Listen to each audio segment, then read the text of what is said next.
Yo, what's going on, guys? This is Jonathan. Today I'm bringing you another BMT story video. Today I'm talking about somebody who was a really close friend of mine at BMT. I made this friend at BMT, and it's about how he got recycled twice at BMT and just how it messed his whole graduation schedule up with his family coming and visiting and tons of stuff like that. So people do get recycled at BMT.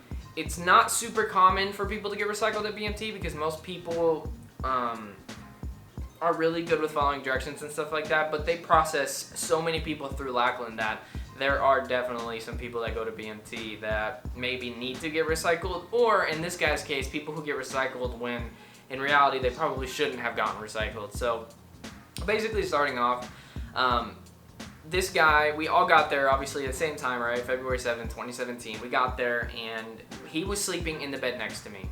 We were sleeping right next to each other, and he got to BMT and either came in getting sick or he got sick as soon as he got there, because the next day that we got there, he was out for the count. Like, his skin, he looked sick. Like, he looked super sick, right? And this guy, it was bad. Like, it was just a normal cold, but it was amplified so much to the effect where, like, he was coughing literally non-stop. There was boogers all over his face. It was really bad. So and it sucks because when you're at BMT, like, you can't just, oh, I'm gonna go to Walgreens or CVS and go buy some, like, Mucinex. Like, it's not really like that, right? So he had to go to medical, right? He had to go through this whole process, and then he got put on quarters. So basically he stayed for the whole first week of BMT.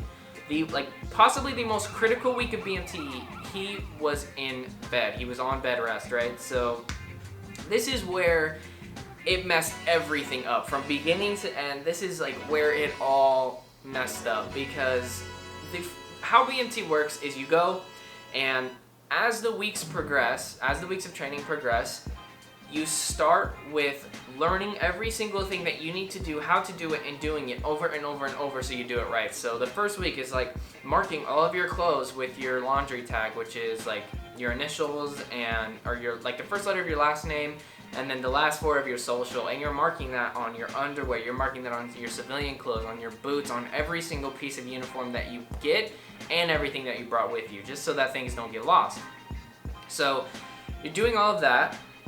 You're learning how to make your bed, you're learning how to march, you're learning how to talk to instructors, you're learning about the Air Force because you're studying for the test, you're trying to develop relationships with people and communicate, right? It's like being on an MTV show. It's super crazy. And when you're out for the count and you're not going to classes, you're not out marching, like, you're literally in bed resting. You don't even have to make your bed. When you miss all of that first week stuff, you're pretty screwed, because after that bed rest week is over, you have to jump back in with the rest of the flight. And in BMT, like, you rely on other people pretty much all the time, right? Like, you rely on other people not to mess up, because if they mess up, they're messing up for the whole flight. You're all gonna get sat in the day room.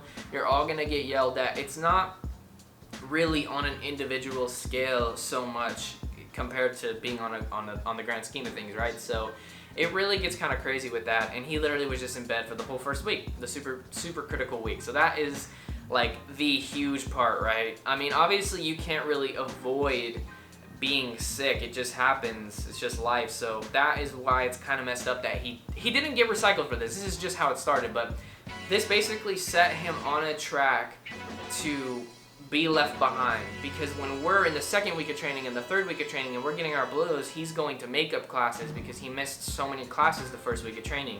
So he always has to have somebody with him. So that's two people in our flight, because you always need a wingman at BMT.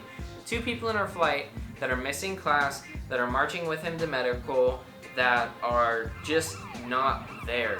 And it really just deters the flight from moving forward where you need to be. And when he got to the second week, right, like when he wasn't on bed rest anymore, when he was actually normally just in the Air Force and in BMT, right, he would mess everything up. And it's all right, it's okay, because, you know, he wasn't there to learn it, but he would mess up making his bed right. He would mess up his uniform and it wouldn't be right. He would wear his hat stupid because he just wasn't there when we learned how to do it initially. He would march really bad. Like, he's a really good dude, don't get me wrong, but when you miss the initial training, you're not going to know how to do it right, obviously. So he kept getting in trouble over and over and over and over. And, you know, on YouTube and stuff, there's not a lot of videos about getting recycled and how it works. Like, a lot of people talk about the baseline, like, you have your 341s, your derogatory comments, and then your used for the week, and then once your used for the week start to pile up, then you get recycled. And that is how it works, but it's not fine lines of you need this many used for the week to get recycled, because they tell you that, but in reality, it's more of up to like an MTI's discretion. I don't think this person is in the right place right now. They need to go back a week of training.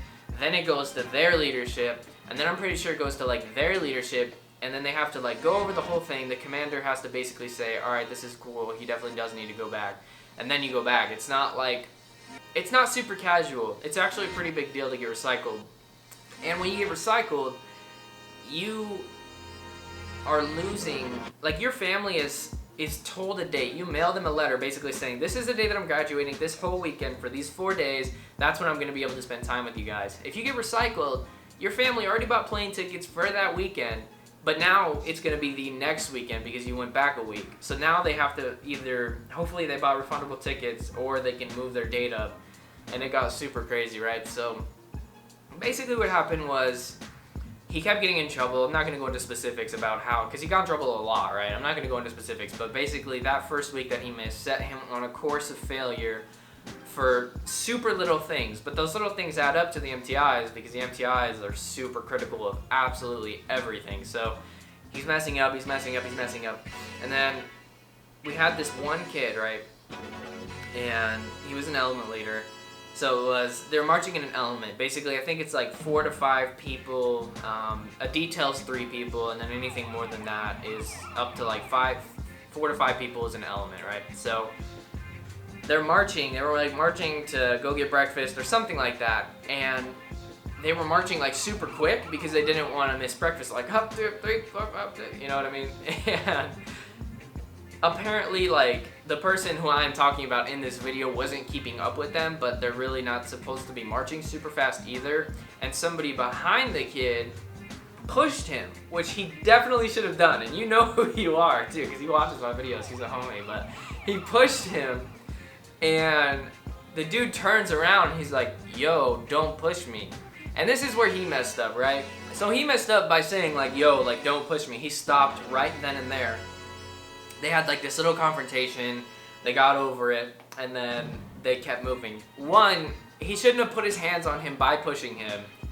He got in really big trouble for doing that, which I'm gonna get to, but he also shouldn't have stopped and turned around and been like, yo, like, don't push me, like, what's up, like, got in his face, because when you're at BMT, like, you have to drop all of that. You have to drop all of that pride, all of that, like, yo, like, what's up, dude? Like, you know what I mean? You have to get rid of all of it.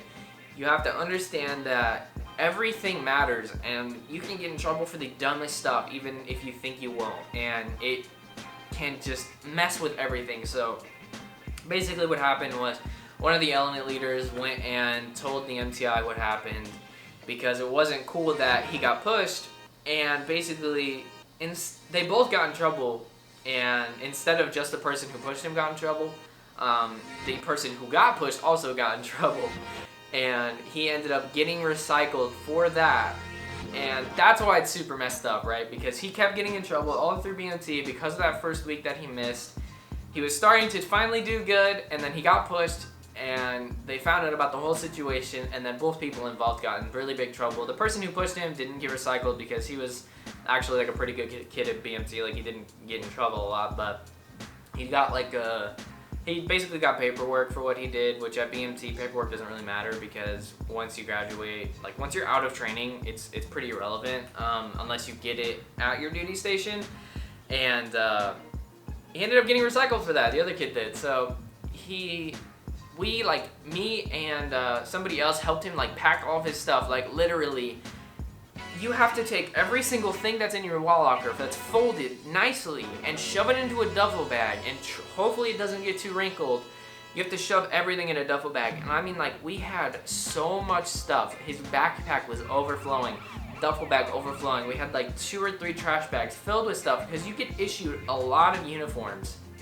And we're trying to like march and carrying all this heavy and we finally like get up to his new flight, and it was just super upsetting because it was like, dang, like this is the homie, like we have like, you know, you have like your own little small cliques in BMT, and like he was like a super close friend of mine, and it just really sucked losing him because now his mom, who was the only one that was gonna go to his graduation for him, has to like go out of her way to go buy a new plane ticket for the next week and some other stuff like that. And then I guess he got recycled twice, like I said. Later on, once he got to Airman's Week, I have videos about all of these things, so if you don't know what Airman's Week is, you can go check it out. But basically, some other situation happened with Airman's Week similar to that, and then he ended up getting recycled again, and it was over like a girl or something. Like some girl said that he said something to him even though he said that he didn't, or some crazy stuff like that, right? So I'm sure that the reason that he got recycled the second time was 100% because he got recycled the first time, because it's a weeding out process. So when you mess something up, they're gonna constantly keep looking at you to keep messing up so that they can get rid of you and focus on the people that aren't messing up and get them through BMT, because they want to weed out the people who basically don't belong in the Air Force. So, and they do the same thing in tech school too. So that's basically why it set the course for him to continuously fail and fail and fail, and then ultimately leading to him getting recycled. So that is like a short BMT sort of story. I just don't want you guys to go into BMT and think like, yeah, it's a game, like it's all fun, because in reality, you just really have to be careful and make sure that if you do miss a week, or if you miss hearing something or whatever, that you are adamant about learning what you missed, whether it's a drill movement or whether it's making sure all your laundry's marked or folding something a certain way. Just make sure that you're all getting it done and focus on getting out of there and graduating. So anyways, thank you so much for watching. I really hope you enjoyed this video. If you didn't see, I think it was last week or the week before that, BMT story video, I'm gonna put a card in the top right corner and you can open that and go see it. And yeah, so anyways, thank you so much for watching. I really hope you enjoyed this video, and peace out.